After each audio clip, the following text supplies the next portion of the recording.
Amén.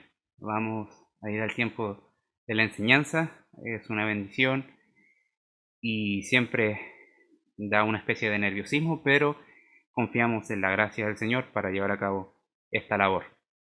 Bien, para comenzar me gustaría que tú imaginases que estás en un abismo que tiene dos precipicios, en el que estás parado y y uno que está al frente, que está a varios kilómetros de distancia, pero que están unidos por una cuerda. Y en el lado que tú estás, además de estar tú, hay todo un equipo, hay cámaras, hay reporteros, hay medios de prensa, porque ahí se encuentra el mejor equilibrista de la historia, pero está con una carretilla. ¿Y qué es lo que está haciendo? Está ofreciendo a cualquier voluntario que quisiera pasar por esta cuerda de un precipicio a otro, por este gran abismo, pero el voluntario tendría que ir con él en la carretilla. Y ante eso, te dice, bueno, si pasamos peligro, si nos vamos a caer, ten esta mochila de emergencia, no la puedes abrir antes, solamente tienes que hacer lo que yo te voy a decir. Si nos caemos, tú grita y la ayuda va a llegar al rescate. No hagas nada más, solo grita y va a llegar la ayuda a tu rescate. ¿Qué le dirías tú si a ti te estuviese ofreciendo la oportunidad de ser el voluntario? Que pasa con él por esta cuerda hacia el otro barranco, hacia el otro extremo que está unido por esta cuerda. ¿Te animarías a pasar con él? Tú siendo llevado por esta cuerda y tú en la carretilla, ¿pasarías? Bueno, este es un caso imaginario muy extremo, pero es necesario cuando nos enfrentamos a cosas así pensar en lo que deberíamos evaluar. Por ejemplo, si a mí me preguntaran eso, yo le diría, bueno, ¿de qué calidad es la cuerda? ¿Qué tensión tiene? ¿Tienes algunas estadísticas de logros y algunos de fallos? Por favor, eso me daría una cierta calma. Pero lo que necesitaríamos nosotros para aceptar una propuesta así es la fe, es confianza, es creer que Él tiene la capacidad para llevar a cabo esta labor. Bueno, lo que vamos a ver hoy día, el texto que vamos a ver hoy día, tiene que ver con algo similar, pero sí que nos desafía a confiar y a creer, no en el malabarista, sino en el Señor, en el Dios Todopoderoso, en sus palabras y también, consecuentemente con eso, a obedecer sus palabras, ¿ya? Para entrar de lleno al texto, necesito hacer un pequeño recuento. Si ustedes no les falla la memoria, la semana pasada estuvimos con los jóvenes de Monteverde y hicimos una pausa a nuestra exposición de Marcos, pero la última exposición que dio nuestro hermano Matías sobre el Evangelio de Marcos fue sobre el texto que hablaba de la maldición que el Señor Jesús hizo a la higuera, donde se nos exponía que la higuera, que no daba fruto, a pesar de que tenía muchas hojas, no tenía ningún fruto. Y también juntamente con eso vemos la purificación del Señor Jesucristo en el templo de Dios, echando a los mercaderes. Bien, la higuera en este asunto, decía nuestro hermano Matías, que fue usada como el Señor mostrando una ilustración para ejemplificar las consecuencias de algo que parece ser frondoso, que parece tener vida, pero al final no tiene ningún fruto, no tiene ningún resultado, ninguna productividad.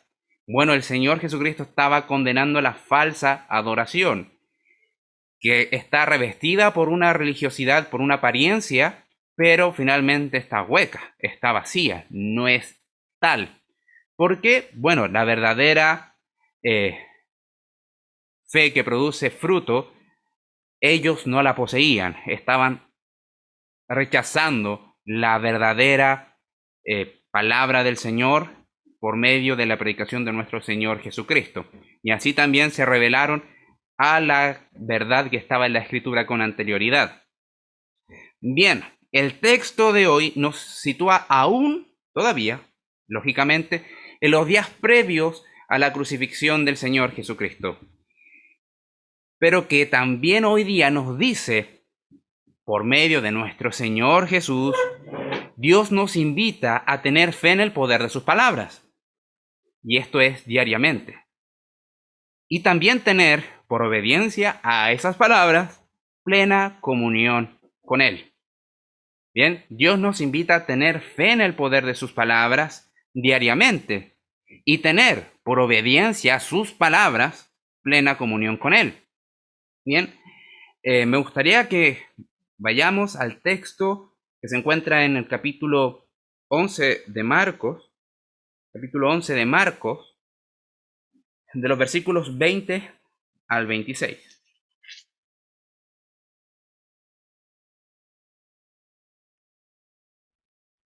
Dice así: y pasando por la mañana, vieron que la higuera se había secado desde las raíces. Entonces Pedro, acordándose, le dijo: Maestro, mira, la higuera que maldijiste se ha secado. Respondiendo Jesús les dijo: tened fe en Dios, porque de cierto os digo que cualquiera que dijera a este monte: quítate y échate en el mar, y no dudar en su corazón, sino creyere que será hecho lo que dice, lo que diga le será hecho. Por tanto, os digo que todo lo que pidiereis orando, creed que lo recibiréis y os vendrá. Y cuando estéis orando, perdonad si tenéis algo contra alguno, para que también vuestro Padre que está en los cielos os perdone a vosotros vuestras ofensas. Porque si vosotros no perdonáis tampoco, vuestro Padre que está en los cielos os perdonará vuestras ofensas. Bien, después de esto me gustaría orar para pedirle dirección al Señor y su ayuda. Bien, oramos. Padre glorioso, Padre majestuoso, en esta hora venimos a ti agradeciendo tu misericordia, tu compasión. Y en esta hora, por el poder de tu Espíritu, rogamos que tu palabra sea obrando en nuestros corazones y que nos cambies, Señor. Cambia nuestra vida por medio de tu palabra. Cambia nuestra vida por medio del poder de tu Espíritu. Cambia nuestra vida al escuchar quién eres tú y escuchar tus bellas palabras de vida. Padre, en esta hora nos humillamos delante de ti y reconocemos que no es nuestra habilidad ni nuestro intelecto, sino es la obra tuya. Padre, en esta hora oramos para que tú en todo seas glorificado. En nombre de Jesús. Amén. Bien, titulé este sermón, esta enseñanza, ten fe en Dios. Así se llama, ten fe en Dios. Y lo voy a desarrollar en dos secciones. La primera es el primer punto: ten fe en las palabras del Señor. Ten fe en las palabras del Señor. Eso va del versículo 20 al 23. Ten fe en las palabras del Señor, versículo 20 al 23. Y el segundo punto, la segunda sección es: ora al Señor con ferviente fe. Ora al Señor con ferviente fe. Y eso va de los versículos 24 al 26. Bien, si se dan cuenta, esta es la continuación del texto que nos presentó nuestro hermano Matías. No sé si se recuerdan, él dijo que la purificación del templo estaba como encapsulado dentro de la narración de lo que pasaba con la higuera. Y es así. Y llegamos al versículo 20 y notamos que nuevamente Jesús y sus discípulos comienzan su día y emprenden su día de forma temprana. Y pasan, quizás un día posterior a la maldición y a la purificación del templo, por donde estaba la higuera. Ya Jesús probablemente nuevamente venía de Betania, la ciudad donde estaba viviendo Lázaro, su amigo, Marta y María, y vieron, bueno, con asombro, Pedro lo manifiesta así, con asombro, que la maldición que Jesús echó a la higuera produjo muerte en ese árbol. ¿Por qué? Porque no tenía fruto, entonces no tenía razón de existir. El Señor estaba mirando sus frutos y no estaba mirando solamente su apariencia. El árbol sin fruto estaba inservible. Eso es lo que nos está queriendo decir. Estaba inservible, así que tiene que secarse para dar lugar a otro árbol, o dejar de ocupar el espacio que malamente estaba ocupando. Entonces, por lo mismo, vemos que están caminando y vemos que el apóstol Pedro está lleno de asombro y le indica al Señor mirar. Indica al Señor mirar, indica al Señor que dirija su mirada hacia la higuera. Entonces el Señor, en vez de mirar, le responde algo que si nosotros miramos el texto decimos, pareciera que no está hablando de lo mismo, pareciera que no viene al caso la respuesta que el Señor Jesucristo le está dando a Pedro. Miren, dice, y pasando por la mañana vieron que la higuera se había secado desde las raíces. No fue algo solamente por apariencia. Entonces Pedro, acercándose, le dijo, Maestro, mira la higuera que maldijiste se ha secado. Esto está en forma exclamativa, no fue algo sutil. Pedro prácticamente gritó, mira maestro, más fuerte que eso, ¿sí? Mira maestro, la higuera que maldijiste se ha secado. Y Jesús lo mira, y esto no fue una exclamación, solamente una sentencia severa. Tened fe en Dios. ¿Por qué Jesús? ¿Por qué Jesús está dando una respuesta así? Bueno, en la misma calidad que Pedro le reconoce, el Señor Jesucristo está haciendo una labor de maestro. Cuando dice maestro es la palabra rabí.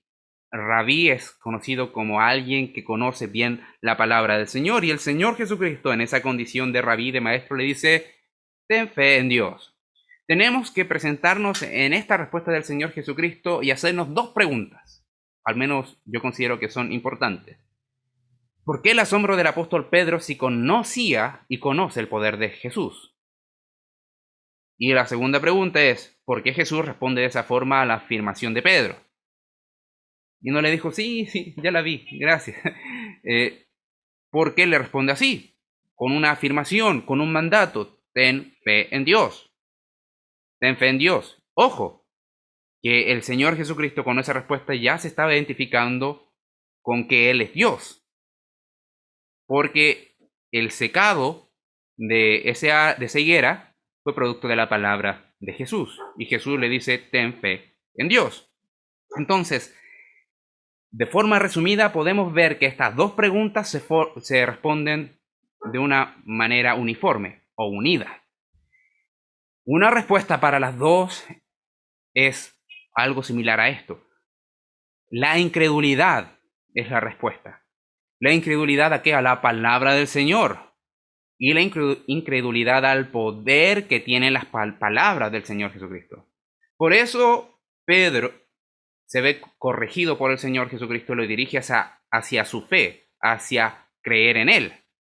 La sorpresa de Pedro es porque no relacionó la severidad de las palabras del Señor. No reconoció su autoridad, no reconoció claramente la sentencia. Debía haber creído que la sentencia de Jesús tendría consecuencias, repercusiones, serían visibles, porque son veraces. O sea, las palabras del Señor cumplen su propósito, cumplen la labor por la cual son dichas y salen de la boca del Señor. Jesús responde no como enojado, sino responde amorosamente. ¿Ya? Una afirmación tajante, severa, pero de una forma amorosa, como un maestro enseña a sus estudiantes, en este caso aprendices, discípulos. Nuevamente repito, Jesús está identificando como Dios y que sus palabras deben ser creídas como las palabras de Dios. En otras, dicho de otra forma, para no decir muchas veces palabras, está diciendo que crean que lo que Él hizo son las mismas obras de Dios, su Padre. Entonces, ¿para qué nos sirve esto? Nos sirve para entender que Jesús le está llamando directamente a sus corazones, a que no se sorprendan cuando sus palabras se vean cumplidas. Sus palabras se van a ver cumplidas y eso no tiene que ser una sorpresa para los que son sus discípulos, apóstoles o sus seguidores, sus creyentes. No, todo lo contrario, deberíamos esperar verlas cumplidas. Y lo que deberíamos tener como reacción es, así se cumplió la palabra del Señor. Lo maravilloso es que este texto está apelando a que no se refugien solamente a la fe que tuvieron cuando le conocieron.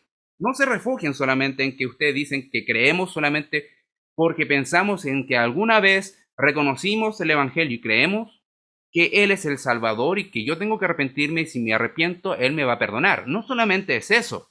Ustedes deben de creer todos los días que su palabra es veraz, que su palabra es severa, que su palabra se cumple y reconocerlo como Dios y que en sus palabras podemos depositar plena confianza, plena confianza. Por eso argumenta en el versículo 23 lo siguiente, lo que dice el versículo 23.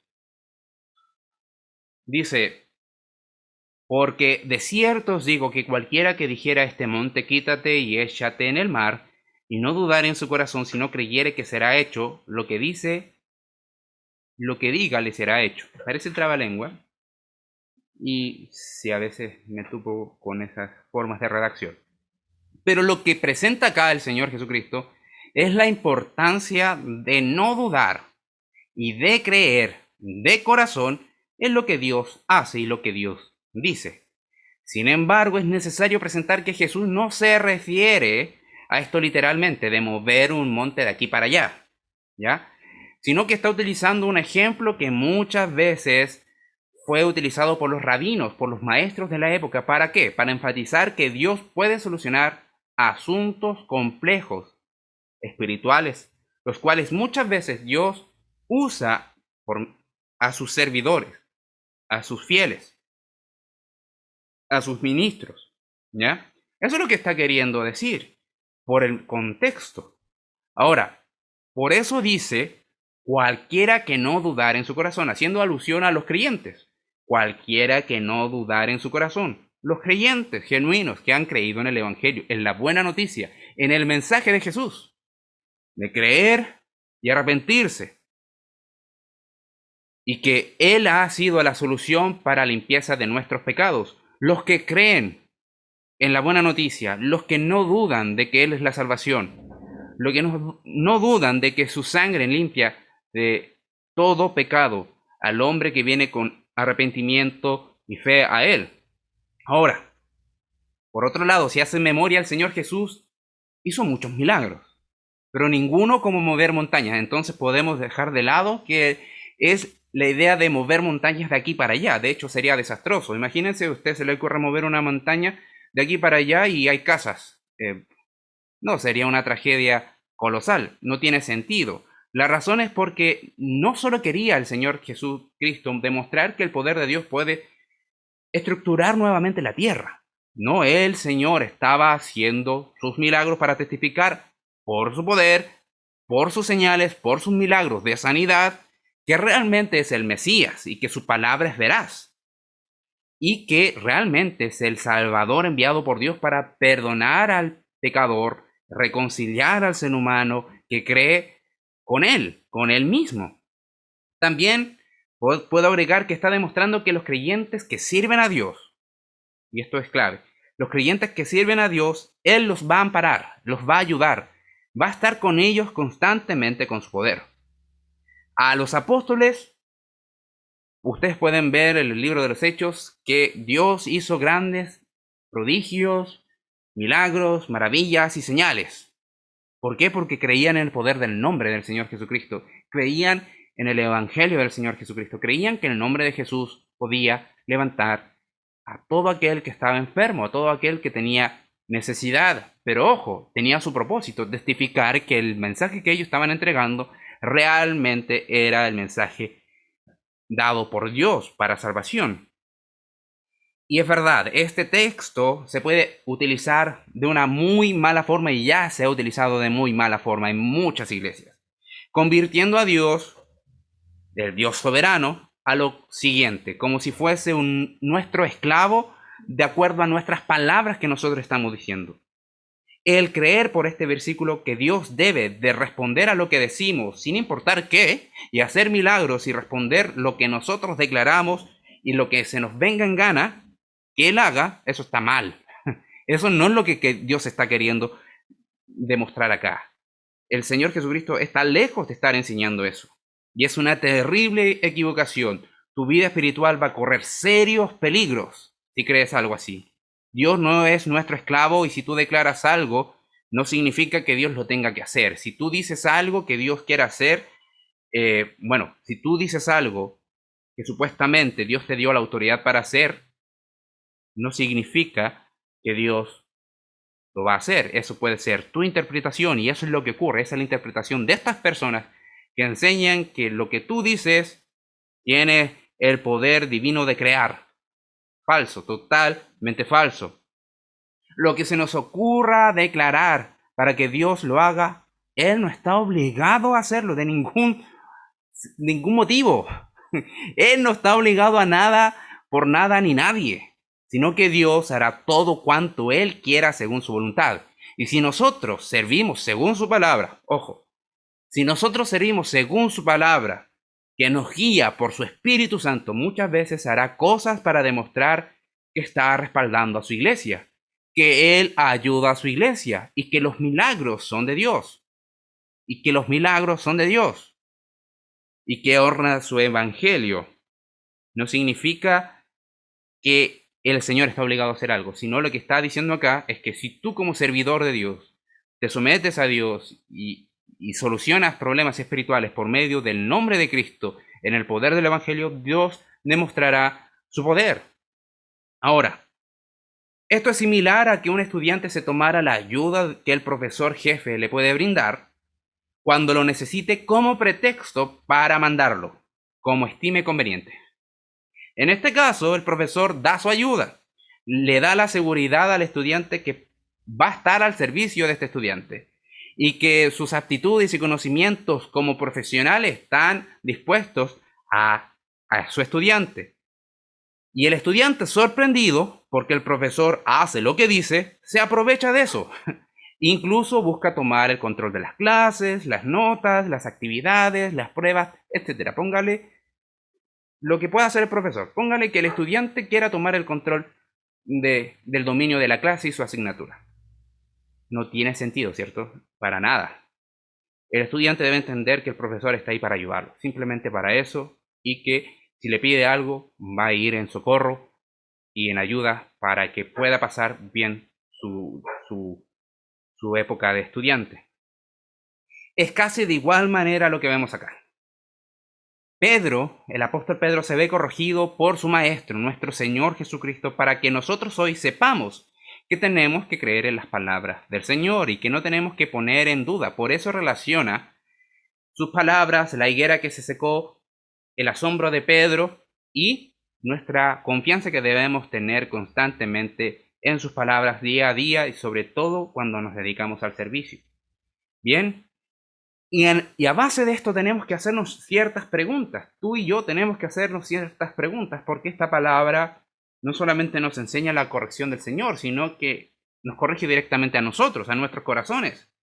Lo primero que debemos de preguntarnos es si realmente creemos en la salvación que está descrita en la palabra del Señor según el Evangelio de la cruz del Señor Jesucristo. ¿Crees que su vida fue perfecta de obediencia a nuestro Padre Celestial y que su muerte fue una muerte en lugar del pecador, derramando su última gota de sangre, recibiendo la ira de Dios sobre él? ¿Y crees tú que eres un pecador que si no fuese por esa muerte serías condenado? ¿Crees tú que la resurrección del Señor Jesucristo vino al tercer día para presentarte delante de Dios como alguien santo y justo por la sangre de Jesús? ¿Crees que el Señor Jesucristo prometió regresar a esta tierra? ¿Lo crees? Bueno, si lo crees, enhorabuena, porque son las palabras del Señor Jesucristo. Pero también crees que el Señor prometió a su iglesia estar todos los días con ella hasta los fin del tiempo, al final de esta era. ¿Crees eso o lo pones en duda? Y aún más, podemos profundizar un poco más. Dice, ¿crees que si eres hijo de Dios no te va a dejar ni te va a desamparar, como lo dice Hebreos? ¿Crees que el Señor es fiel a su promesa de que Él te va a tener en el hueco de su mano? ¿Crees que tú eres la iglesia amada del Señor? ¿Crees que tu vida, pase lo que pase, está en sus manos? ¿Crees que la enfermedad que puede venir a tu vida está bajo el control del Señor? ¿Crees que lo que dice la palabra en Romanos, todo lo que pase y que acontezca en tu existencia, va a colaborar para tu bien, para recibir cada vez más en tu corazón, en tu carácter, la imagen de Cristo? Son varias preguntas. Pero ¿por qué lo estoy haciendo de esta forma? Para que tú vayas pensando, ¿crees todas esas cosas? ¿Crees? Son afirmaciones que las transformé en preguntas. Porque todas las preguntas que yo estoy haciendo son realmente afirmaciones que están en la Escritura. Bueno, si esto es algo que te pone a pensar y a veces sin intención y sin raíces en tu corazón de una intencionada incredulidad, bueno, muchas veces es bueno hacerse estas preguntas para descubrir raíces de incredulidad, no solamente en el asunto de la salvación, sino en tu confianza diaria en Dios. El Señor es un Padre amoroso, pero realmente creo que está amándome a mí y que me ha amado por sobre todas las cosas por medio de su Hijo Jesucristo. Bueno, si a veces puede descubrir que hay raíces de incredulidad como lo que estaban viéndose aquí, Pedro está manifestando con ese asombro, te invito a tener fe en tu Dios. Te invito a tener fe en Cristo, te invito a tener fe en tu Salvador, que no te va a dejar ni te va a desamparar. Te invito a tener fe en la obra del Espíritu, te invito a tener fe que su plan de salvación es perfecto. Te invito a tener fe que estás en las manos del Señor soberano que no hace y no permite perecer ni un pelo de tu cabeza si no es su voluntad, porque todo colabora a su bien. Todo colabora en nuestra vida a su favor. El Señor Jesucristo está diciendo eso. De hecho, todo lo que Dios está mandando a hacer en la iglesia y en tu vida como servicio a Él nos va a ayudar a hacerlo. Si te está diciendo vive en santidad, tú debes ver en la palabra del Señor y recurrir a su ayuda, porque su ayuda está ahí. ¿Tú lo crees que su ayuda está ahí? ¿Crees que Dios es soberano para sostenerte? Lo que Dios dice es ten fe en Dios. Lo que Jesús está diciendo, ten fe en Dios. Ten fe en sus palabras, porque tú eres parte de la iglesia que va a cumplir el propósito de Dios. El Señor Jesús presenta un segundo aspecto, una segunda forma de su argumento, y que se relaciona fundamentalmente ahora con la vida de oración y de la vida de oración que tiene todo cristiana hacia Él. Bien, y esto da lugar a nuestra segunda sección o a nuestro segundo punto. Dice, ora al Señor con ferviente fe. Versículo 24 dice así, por tanto, os digo que todo lo que pidiereis orando, creed que lo recibiréis, y os vendrá. Y cuando estéis orando, perdonad. Perdonad si tenéis algo contra alguno, para que también vuestro Padre que está en los cielos os perdone a vosotros vuestras ofensas. Versículo 24 comienza introduciendo. Comienza introduciendo la idea debido a lo que el Señor dijo en los versículos anteriores. Por esto les digo. Por tanto les digo, enfatizando la fidelidad de Dios y la ayuda del Señor a todo lo que se haga para su servicio y en la vida cotidiana también. Así, también por cuanto deben de creer que la ayuda divina del Señor está ahí, pero debes de venir en oración a Él creyendo que Él te escucha. Él va a conceder tu petición siempre y cuando esté bajo su voluntad. De hecho, dice, pidan todo lo que quieran. No hay límites para orar al Señor. No hay límites para hablarle abiertamente al Señor. En tu oración tú puedes tener un diálogo totalmente honesto. Por eso dice, ten fe, y la fe no es fingida, sino genuina. Y eso también tiene que ver con una actitud tuya hacia el corazón de Dios. Pero siempre va a responder con un sí, todo lo que tenga que ver conforme a su palabra y a su voluntad. En Mateo 17:20 podemos ver algo relacionado con esto.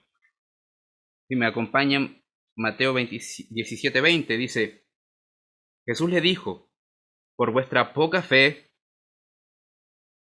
porque de cierto os digo que si tuviereis fe como un grano de mostaza, diréis a este monte, pásate de aquí a allá, y se pasará, y nada os será imposible. ¿En contexto de qué está haciendo eso? ¿En contexto de qué está diciendo eso? Bueno, cuando los apóstoles no pudieron sacar un demonio de una persona. Entonces Jesús toma este ejemplo del grano de mostaza. Si tuvieras un poco de fe, podrías hacer esto. Mi nombre llevaría a cabo la obra de poner el reino de Dios y liberar a los cautivos. Mi nombre. Si tuvieras un poco de fe en mi nombre, yo lo haría. Y por eso le está diciendo esto. Y es exactamente lo mismo. Está en el contexto de el servicio a Dios, dedicar una vida de adoración a Dios. Por consiguiente, esto significa que la fe y la oración del hombre no están en problemas con la soberanía de Dios. Nosotros podemos abiertamente decirle, Señor, esto quiero, y el Señor o abiertamente y soberanamente va a decir, no, espera o sí. Eso es lo que debemos de saber. Ahora, la voluntad de Dios se muestra a través de toda la historia que hemos recibido como herencia nosotros ahora. Y podemos ver que en medio de toda su iglesia siempre el Señor ha respondido en ocasiones de forma positiva, oraciones fervientes de santos. Hubo un hombre que se llamaba John Knox y en una oportunidad él dijo, Señor, dame Escocia o mátame. Y Escocia por primera vez tuvo un gobierno y una religión oficial que fue la Iglesia Cristiana Evangélica Presbiteriana. Y fue producto de una vida de oración. Y tenía la voluntad del Señor. Bueno, los frutos hablaron de que sí era la voluntad del Señor. Ahora, siempre cuando sean oraciones genuinas de personas que creen en el Evangelio, no que quieren utilizar al Señor para su propio beneficio. Miren en Santiago 5:16.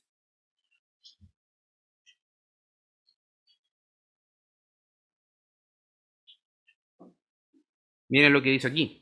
Confesaos vuestras ofensas unos a otros, llorad unos por otros para que seáis sanados. La oración eficaz del justo puede mucho. ¿Y por qué lo relaciono con un creyente que cree en el Evangelio? Es producto de lo siguiente.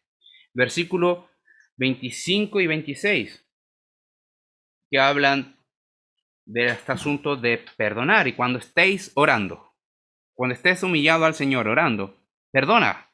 Perdona si tienes algo contra alguno, para que también tu Padre que está en los cielos les perdone a ustedes sus ofensas. Eso es fundamental. Acá el Señor especifica algo glorioso, maravilloso, que en ocasiones también se tiende a tergiversar. Cuando Jesús dice que debemos de perdonar porque de otra forma no estaríamos siendo perdonados por su Padre Celestial, está confrontando un pecado específico, el pecado de orgullo, el pecado de creer que yo puedo ser perdonado, pero otros no merecen mi compasión, incluso el que me ofende. Eso está contra el Evangelio, contra el Evangelio. Porque el Evangelio te dice, yo vengo a ti y te perdono porque tú no te lo mereces. Ahora el Señor dice, si tú fuiste perdonado, tienes que perdonar a los otros. ¿Y cuál es el punto?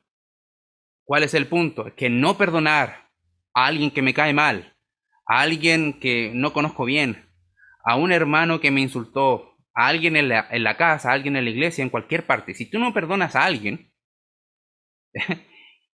eso es rebelarte a Dios. ¿Por qué? Porque no perdonar es pecado. Eso es lo que está diciendo el Señor. Y todo pecado que no es llevado al arrepentimiento presenta ofensa a Dios. Y no podemos estar en plena comunión con Él. No podemos estar en plena comunión con Él. Si yo no perdono a mi hermano, es una piedra o algo, una nube que yo pongo entre Dios y yo. O una nube que yo pongo entre el sol y yo. Yo no voy a poder recibir claramente la luz del sol. Entonces, esto viene a ser totalmente contradictorio. Por eso el Señor Jesucristo está hablando de esto. Si ustedes inmerecidamente recibieron la gracia de ser perdonados, perdonen a otros. Perdonamos no porque las personas lo merezcan, sino porque sabemos que el amor generoso de Dios, el amor generoso que entrega el perdón al ofensor es la voluntad de Dios. Así como Dios nos perdonó y mostró su compasión y vivió una vida y se entregó por nosotros, nosotros debemos de perdonar. No es que si quieres, debes de perdonar. Porque si no, tú estás en conflicto con Dios y debes de confesar tu pecado. Esa misma gracia se tiene que mostrar hacia los creyentes solamente, no, hacia todas las personas, hacia todas las personas. Esto es importante porque no solamente es mi oración no va a ser escuchada, mi adoración a Dios se ve estropeada, mi adoración, mi rendición, mi vida, decir, Señor, aquí estoy, te ofrezco mi alabanza. Eso va a ser estropeado, porque tú no estás confesando tu pecado, estás diciendo, Señor, te ofrezco mi vida, pero con mi orgullo no te metas. Eso está diciendo. Por eso el Señor Jesucristo, después de decirle, crean en Dios, háganlo de forma práctica, vivan realmente el Evangelio. Si crees en Dios, vas a obedecer sus palabras y te vas a esforzar por obedecer sus palabras. Digo esto porque la oración que se menciona ahí normalmente se refiere a la postura de estar postrado, una postura tradicional de la época de los judíos, que ponían sus rodillas y después su cabeza en tierra y adoraban al Señor. Ahora los judíos oran de muchas formas, pero eso era tradicional en la época. Bien, todo esto da a entender que el Señor demuestra que ir al Señor, a Dios, en oración es algo que necesitamos constantemente para vivir la vida y para servirle a Él. Y que nuestro pecado de orgullo no puede entorpecer nuestra vida de oración y tampoco puede entorpecer mi adoración a Él en lo absoluto. Nuestro Señor está diciendo que la oración que pide el Señor está fundada tanto en una fuerte confianza en Él, que cree en su fidelidad, en su poder y en su control de todas las cosas, así como en un carácter que perdona, un carácter que perdona por obediencia a su palabra. Veamos Efesios 4:32.